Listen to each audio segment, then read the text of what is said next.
Welcome, brothers. Welcome, sisters. Welcome to our program On Target. And as usual, as soon as we start this program, you can pick up the telephone and give us a call. The number to call is 442-0175. And you also have us on WhatsApp. You can make your contributions on WhatsApp, and we'll read some of your comments on Facebook. So, and we could do that. It's easy to do that because of the fact that we never have a subject matter. So you speak on any issues and any time. Well, you just had one of the things that is trending is the parliament. We just had the opening of the 11th parliament, and we have is a important point in history. It's the first time in Grenada we have parliament open, and we have 9 members of parliament, and it's the first ever in parliament. First time they win this seat. They're brand new. And it's the first time we have 6 members in parliament in the opposition seat, and none of them are not new. In each instance, they would have won their seat at least on one occasion. So we have a very experienced opposition and a very inexperienced government on the side. In 1976, we also had 9-6. At that time, Maurice Bishop was leading the alliance. Maurice Bishop was a strong orator. He was kicking smoke, man, fire in parliament. And he had Mr. Blaze with him and the others. So since 1976, the opposition was not as strong as this one now. So it's a very interesting period. Again, we have the Speaker of the House from St. Andrews, Mr. Leo Keto. And this is the 4th instance, I believe, when we have the Speaker of the House from St. Andrews. Leo Keto immediately preceded Michael Pierre. And Michael Pierre perhaps is one of the longest serving speakers of the House. And then we had Maguire. Mr. Maguire was the Speaker of the House on 2 occasions, once for only about 1 year, a short period of time. And then he came back for a term. And then in the early days, we had Reason. Reason was a teacher. He was a principal of Bel Air Government School once, and then he moved, I think, to the Ministry of Education and became the Speaker of the House. It's also the first time we have a president of the Senate, and she is Decima Williams. Decima Williams is no stranger to politics, very active in the revolution. I don't think the first post that the revolution tried to give her, the Americans object to it. So she's always associated with the revolution and the NDC. She's not new to politics. She's a political animal. She's the first time she come that close to the House as the president of the Senate. And it's a good opportunity for the ordinary rank and file people to understand there are some posts or positions that you're going to see people hold. And in a lot of instances, is retired people that hold it. People that retired from the service. Older folks. We had a lot of attack on old people. The old people holding the posts. Well, now Decima Williams is not young. She ain't considered as young people. She's part of the old group. And she has retired. However, she has a lot of contributions to make. And it's a good individual. Nothing is wrong with that. I make the point so that we understand. Not when you hear people jumping up on old people for political purpose. Every side would have to turn to the elders in the society. And some people were saying they're employing old people and young people can't get a job. Young people have to get education. They have to get qualified. There are some jobs that will not be given to you unless you have the necessary qualification. And nothing is wrong with that. The younger people should strive to have a degree by 20 years. When you're 20 years old, you should have a degree or some level of qualification considered a corresponding to a degree. You normally leave school at 16. At 16, you determine, people must start to determine whether you want to be a wife, whether you want to be a husband, whether you want to be a professional, whether I want to continue further in my studies. And 16 to 20 is about 4 years. You should have a bachelor's degree, an associate degree, a degree in agriculture, a 2 years studying in whatever field, and you should start to work. And by, I think Walter Rodney had his PhD in the 20s, Martin Luther King in the 20s. Now you see some people 35 years saying they want something behind their name. They want a master's degree. I asked the sister, she said she wants a master's degree and she wanted before she have children. How old are you? 35 years. I said, well, by the time you get the master's degree, you have to get a sledgehammer and a cold chisel if you still want to have children. Because the best age for a woman to start to bear children is between 16 and 35. If you're over 35 and you don't start yet, then it increases the chance of you becoming a medical risk. Making old people children. Children with Down syndrome. Because your first child coming after 35. You need to have children young. And these things people must know. Because sometimes you speak to very intelligent people and they kind of shock you with the comments that they make. At 35 years, they want to go and do a bachelor's degree. You might, because that means you're not so bright. 35 years. You don't have no children yet. And then you still want children. By the time you come out there, you're 40. You become a medical risk. If you might pick up a man that is not wise or a man that is rich. Because he must understand that he have to spend a lot of money for you to have a kid. So you must have the elderly in society. I say that because I thought there was relentless and unnecessary attack on the older people. You know. So this morning we had the opening of Parliament, and we welcome you to our program, and you can give us a call. The number to call is 4420175. We had a late program. We have a shorter version today, but it was necessary because the opening of Parliament is much more important than on target. And it's necessary that we provide the public to listen to the throne speech and the comments by the Prime Minister afterwards. You know, and maybe you could sit down and discuss what you take of it.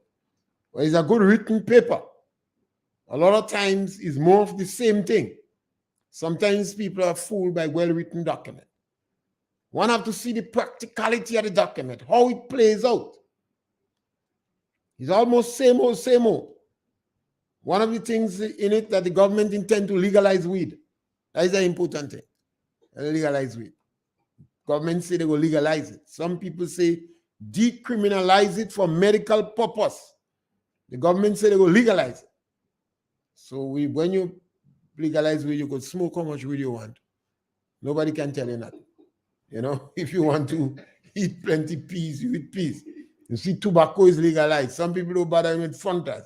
When it was illegal, people have it. Now people don't bother with it. So you could have the effect. It doesn't necessarily mean that some people who are not smoking weed are going to go and smoke weed. But Grenada, the Prime Minister, Dick Mitchell, has taken the decision since in opposition to legalize it. So I guess as soon as the Parliament settles down, perhaps within the next 6 months, they're going to table motion in the House to legalize weed. And Rastaman will breathe a sigh of relief. They could smoke how much weed they want. You know, man tell me smoking. I find out how much spliff you smoke in a day. The next man say smoking about 9. I always appeal to some old Rastafarians to beg and tell these individuals you can't smoke 9 spliff a day. Weed is a depressant. It will depress you. If you have a girlfriend in T-color, you don't even go in and see her. When you smoke 9 weed, she come. You don't even go in up in T-color. and say that's too far. You might sit down there meditating. But it doesn't mean that because weed will be legalized, some people are not smoking, we're going to go and smoke it. Cigarette is legalized, and some people are not smoking it would not go and smoke it. And we always have to be careful that are the young children, because they're in the experimental mode. And when you legalize weed, that means you legalize fudge too. And some of them could get into trouble if they delve in the consumption of fudge. Because when you eat weed, it has a greater impact on you than when you smoke weed. And it could last for a longer period of time. So people have to be careful, and people have to take these things into consideration. But yes, we had the opening of Parliament. I listened to some of the things that the Prime Minister said, the chosen speech, and whether or not the government is going to live up to that expectation. Because even before they write this chosen speech, even before they presented the chosen speech in Parliament, they start to break some of the things that they claim they would do. And it's very important. It's very important that the government recognize that all Grenadians, we must develop this country for all Grenadians. And we must be prepared to give everybody an equal opportunity. It's a fact that some of us will go to school and do better than others. And some of us will be more competitive on the job market. And that's the significant point you want politicians to digest. Because you are very competitive on the job market, it doesn't mean you're the smartest things in sliced bread. Maybe your parents was wise enough to give you a proper education. It doesn't mean you're in a different social class. It does not mean you must turn up your nose at people who is not that competitive on the market. That is one of the biggest challenges facing Grenada. Our young people that are looking for jobs is not very competitive on the market. I say to people, we must have the majority of our people well-educated, multi-skilled, multi-talented, and endowed with the characteristics that gives them the competitive edge on the job market. Sometimes I wish parents could understand that. If you agree with me, if you don't agree, at least discuss it and determine what you mean by well-educated. Some people believe that well-educated means that your children must go in technical school because they claim that your child is not academically inclined. What they mean your child don't. That's what they mean. But they use more palatable words today. They don't tell you your child don't again. They say, Mommy, the daughter is not academically inclined, so you must send her in technical college. Anytime somebody tell you that, ask them to write it on a paper for you. It means that they are condemning your children. And they're using scientific means without able to put their signature to it. So you have to determine what you mean by my child being well-educated. That's the challenge. That's the challenge government has. The public service. We cannot employ everybody in the public service. Government is the best employer in Grenada, the biggest employer and the best employer. And you have more opportunities in the government service than in the bank. Some people are working in the bank, they're like conductors. They're checking people money. In yesteryear, members of the staff for the bank had more clout. Nowadays, I consider a lot of them as conductors. They're just checking people money. But don't believe me. Find out what a bank clerk working for. Ask. They mightn't tell you they pay. And anytime you hear people hiding they pay. So find out how much the people who go and work in the bank, how much money they're making, particularly the people who just entered the bank. Say this one, Clevan Depadin, he applauded the Prime Minister for embracing the 2035 Structural Adjustment Program. No need to change the good to satisfy the giddy. Lots of them going to end up in the pink house. Surely Lorette Lacrette, I think she's talking about weed. Well, they may not end up in the pink house. I don't really think about, but a lot of young people, and people have to talk to their children where weed is concerned, particularly your daughters and your children, because most of our younger girls now, they forget some of the clothes when they leave home, and they go to function and party that give you instruction, tell you, show me the tattoo below the neighbor. And if you eat some fudge and you smoke some weed and the music is hyper, sometimes you show too much. And because we live in an era that as soon as you leave your home, you're in the public domain, it can come back to haunt you. So this must be discussion going on with parents. Parents must speak to their children, because some parents have the experience that they would have done things in their youth that harm them today. I think this George Foreman and what, I see an article, they want to bring him up for some sexual activity that happened in the 70s. That's a lot of years ago. It's thank God. In Grenada, you have to warn your son too. A lot of them, maybe 20, 30 years from now, they're going to lock them up for actions that they would have done. So I always encourage parents to hold discussion, to have discussion in your homes, discussion in the neighborhood, and that may be very helpful. But yes, the Prime Minister, irrespective of what politicians say, when they're in the opposition, when they're in the government, it could be a slightly different story. So the government claim that they're going to embrace the structural adjustment program, but I didn't expect them to do anything short of that. Otherwise, in the next few years, again, we will have structural adjustment program. And we mustn't forget, we had a structural adjustment program under Mr. Blaise. During that period of time, a lot of public officers was retrenched. Mr. Blaise get bad legal advice. The unions also had bad legal advice. The unions employ lawyers. The lawyers tell them nothing wrong with the structural adjustment program. And I think it was Derek Knights, one of them, that challenged it and won. And we had to pay people who was 24 and 25 years, because we retrenched them, as if they reached the age of 60.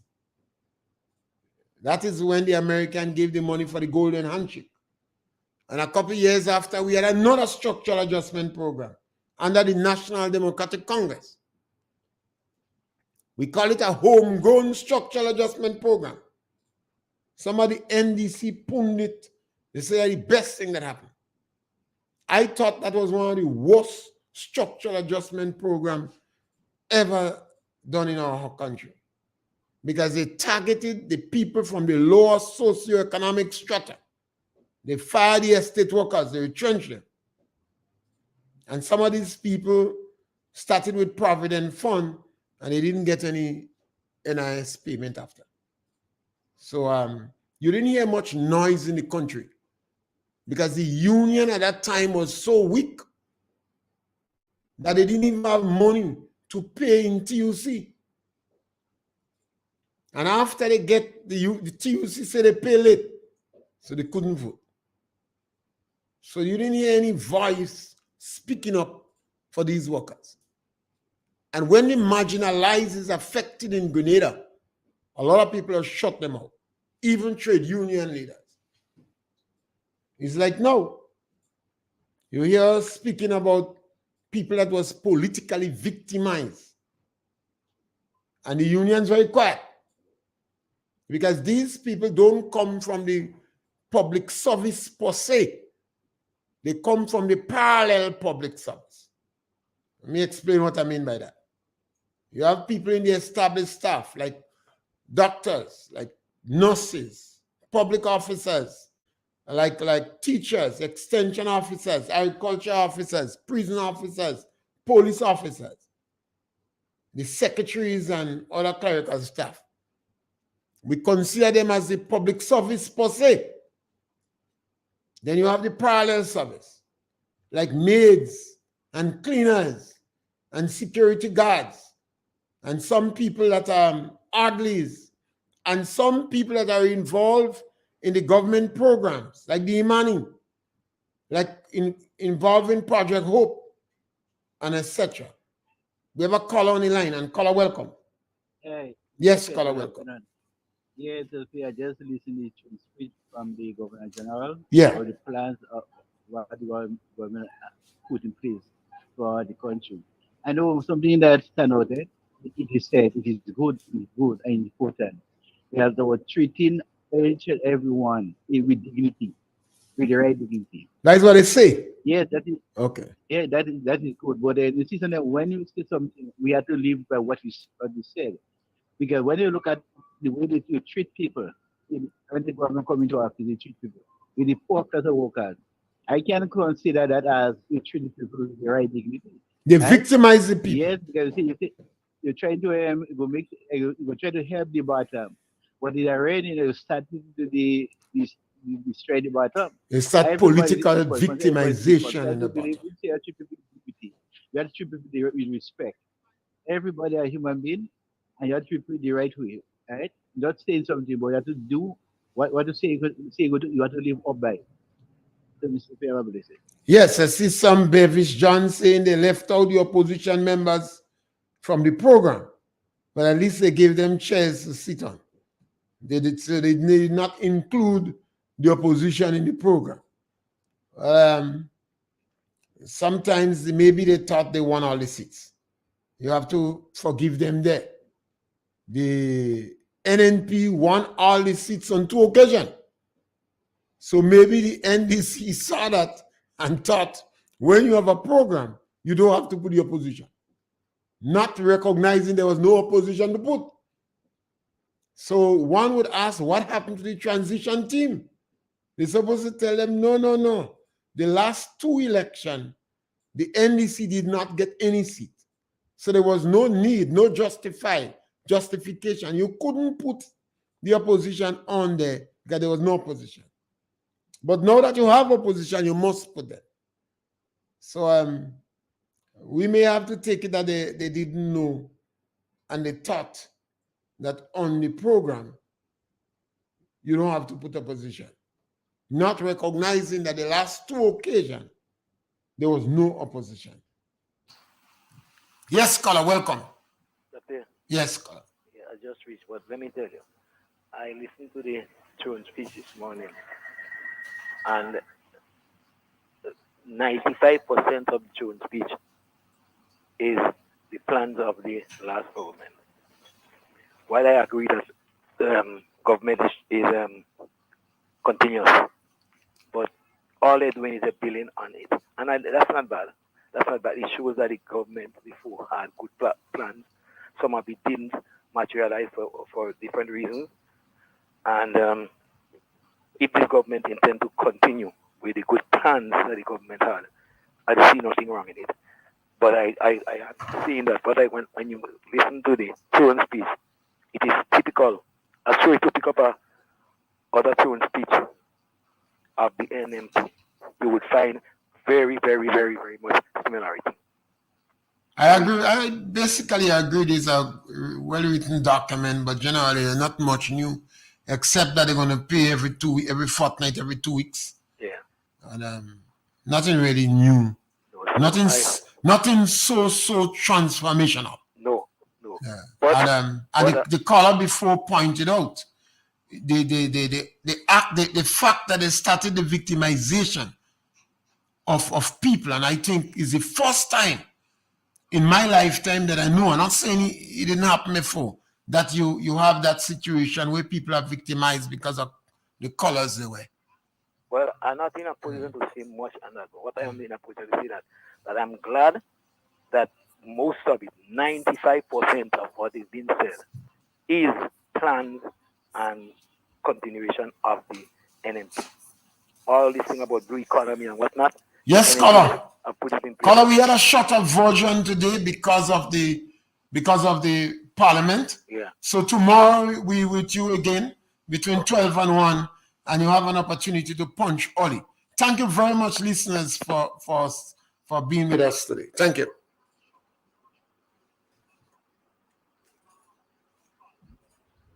Triple N.